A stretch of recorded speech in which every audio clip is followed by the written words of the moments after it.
Well, hello and welcome to today's edition of the Pastor's Study. You know, when we speak, it reveals a lot about us. It reveals more than sometimes that we ever think. And Solomon is telling us how important it is to be careful in our speech.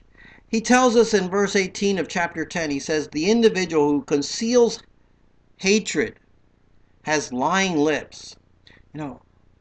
Not being able to share something and work through it and deal with it correctly, he says it's like lying lips.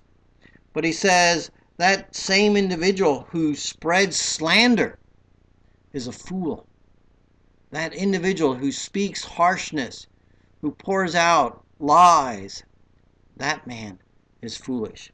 And he goes on and he tells us the person who is never quiet, who's always speaking, he says, with a multitude of words, there is trouble. It's like trying to control a flood. Water is a necessary element. But if you get too much water, there's problems. You have flooding. If you've got a pipe that bursts and it's too much uncontrolled water, you have a problem that's difficult to solve. And Solomon says when you have too many words coming out of your mouth, there is bound to be trouble. You will say things that you can't take back. You will say things that will cause harm. And it's a warning for all of us. He says the tongue of the righteous individual, by contrast, is like silver. He says it's like choice silver. It's purified. It's refined.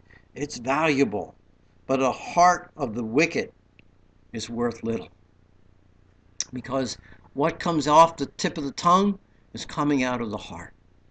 And when it's coming out of a righteous individual, it's valuable, it's worth a lot. But when it comes out of that heart of the wicked individual, it's worthless. And he says, the lips of the righteous feed many, but the fool die for lack of understanding. Words of wisdom is like food, nourishment to those around, providing help and assistance.